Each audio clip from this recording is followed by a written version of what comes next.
tienes una placa base X99 o una placa base antigua, posiblemente te hayas dado cuenta de que actualmente para pasarte a Windows 11 y poder jugar Valorant y empezar a utilizar juegos de estas características, tu PC te va a exigir que tengas el chip TPM 2.0. Posiblemente hayas escuchado hablar de que existen unos chips TPM físicos que podemos instalar en determinadas placas base, ya sean X99 o de marca, pero no todas las placas tienen un puerto JLPC1 o un puerto LPC, y puede que estés pensando que cuando llegue octubre del 2025 se vaya a acabar el soporte de Windows 10 y te vayas a quedar con un PC obsoleto que al poco se quedará sin soporte para los juegos, sobre todo para los juegos de nueva generación que saquen en adelante, y estarás un poquito cabreado diciendo: oye, pero si yo tengo un buen PC con una buena tarjeta gráfica y puedo seguir utilizando esos títulos y puedo seguir utilizando mi PC, ¿por qué este requisito de Windows me va a impedir que yo siga con esto? Pues en este vídeo te voy a enseñar cómo habilitar el chip TPM en tu placa base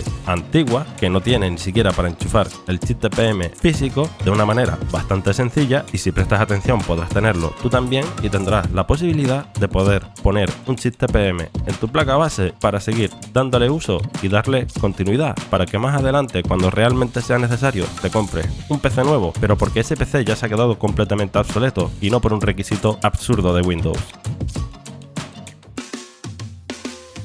Lo primero que tenemos que hacer es identificar si tenemos un puerto para enchufar un chip TPM físico de la siguiente manera: mirar vuestra placa base y mirar si tenéis un conector con los pines que ponga TPM, LPC, SPI, JTPM, JLPC, JTDI o algún nombre similar con estas letras.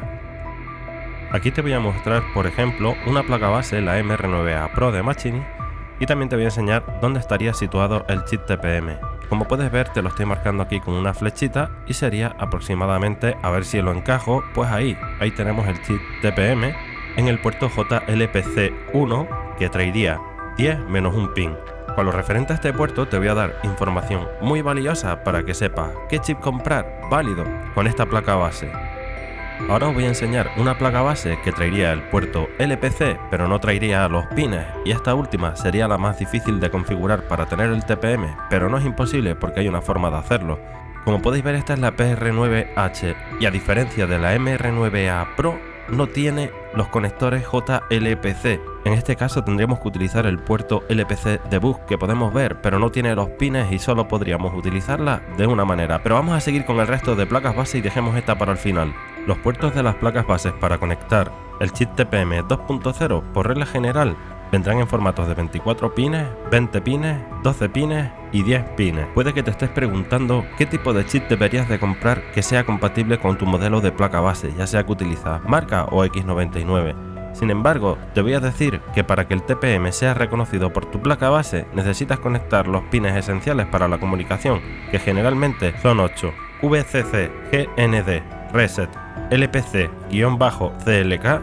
LPC-Frame, LPC-ADO y LPC-AD3. Y posiblemente hayas buscado algún chip TPM en Amazon, en AliExpress o en cualquier plataforma de estas características que tenga el número de pines que tú estás buscando. Pero cuando por fin encuentras un chip TPM compatible con tu placa base que tiene el número de pines que necesitas, te das cuenta de que uno de los huecos que trae ese chip TPM viene taponado y no encaja con el de tu placa base. Pues es aquí donde está la clave para que puedas tener un chip TPM compatible con tu placa base, ya que no vas a encontrar prácticamente ninguno que tenga ese hueco que cuadre con los pines de tu placa base. Y lo que tienes que saber es que solo necesitas que encajen 8 pines, que sencillamente con doblar el pin que no encaja en ese hueco del chip TPM será más que suficiente, pero tienes que tener en cuenta también el orden en la colocación, y para saber cómo tienes que colocarlo solo tienes que fijarte en un detalle. En la parte superior te aparecerá una tarjetita en la que te enseño cómo estoy utilizando el chip TPM físico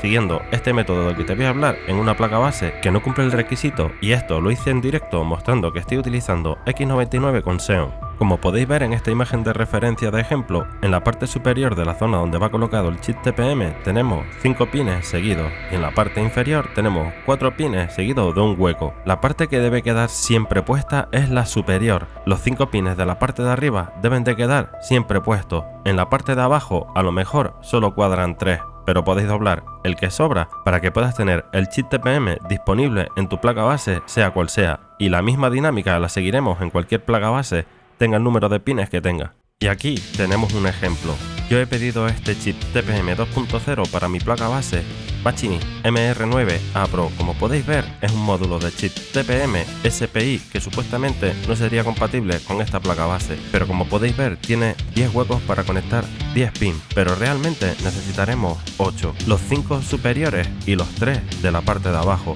Incluso ese que podemos ver ahí que está como con metal, podríamos encajarlo perfectamente y funcionaría, ya que hay algunos que traen plástico y otros que vienen liberados. En este caso sería conveniente que conectáramos también ese pin. Una técnica similar la he utilizado en otras placas base y sirve, y mientras que me llega el chip para poder probarlo y ofreceros el vídeo enseñándoos cómo funciona, os recomiendo que esperéis y que vayáis buscando información sobre todos estos temas que os estoy hablando. Pero tener en cuenta que si queréis hacer algo de esto, siempre hay un pequeño riesgo de estropear nuestra placa base, ya que si instalamos el chip aunque la placa base lo reconozca y podamos ejecutar Valorant, siempre corremos el riesgo de que alguna actualización de Windows o cualquier cosa similar hagan que deje de funcionar nuestro ordenador correctamente y que acabe detectando los núcleos que no son correctos, ya que lo propio sería encontrar un chip que tenga los pines correctos para tu placa base, y mientras más tenga, mejor serán las funciones que te pueda ofrecer para tu PC. Y tener en cuenta que tener el chip TPM físico instalado en una placa no compatible solamente es un apaño para que podáis jugar juegos como Valorant y los próximos de las nuevas generaciones sin tener que comprar un ordenador nuevo, pero que realmente no cumplimos el requisito, y que Windows en cualquier momento puede tirar actualizaciones y puede dejar de ser válido este chip de forma inesperada y llevarnos una sorpresa, con lo cual siempre será lo más seguro comprar un equipo de marca que cumpla el requisito, ya que los hay muy baratos. De una manera resumida, lo que quiero decirte es que independientemente del número de pin que tenga tu placa base, tienes que buscar un chip TPM que tenga los huecos de los pines de tu placa base, y que si alguno no encaja, no pasa nada, lo doblas y ya está, ya puedes encajar el chip y estar totalmente funcional para utilizarlo con tu equipo viejo que no cumple el requisito. Y dicho esto, es posible que tu placa base no tenga ni siquiera los pines para poder encajar el TPM 2.0, y te estarás preguntando qué solución puede haber en tu caso. Y sí, aunque sea un poco un coñazo, hay una solución todavía si tu placa base no tiene los pines que necesitas para enchufar el TPM, y es hacer lo siguiente. Como podéis ver, estoy utilizando alambre para meterlo en lo que sería el puerto LPC de la placa base, y lo que tenemos que tener en cuenta es que tenga cierta dureza y lo colocaremos de la manera que estáis viendo. Por la parte trasera daremos un punto de soldadura con estaño a cada punto, vigilando que el estaño esté puesto en cada agujerito y no se junte con el otro para evitar un corto. Una vez hayamos hecho esto, cortaremos la parte de atrás con unas tenazas, y en la parte superior también cortaremos enderezando el alambre para que encaje con los huecos del chip TPM para insertarlo y dejarlo funcional y habilitado para nuestra placa base. Este método es bastante complejo, pero si te quieres arriesgar y quieres tener el TPM 2.0 en una placa base que no tiene los pines, esta es la única forma que tienes de hacerlo, a no ser que saquen un TPM 2.0 virtual.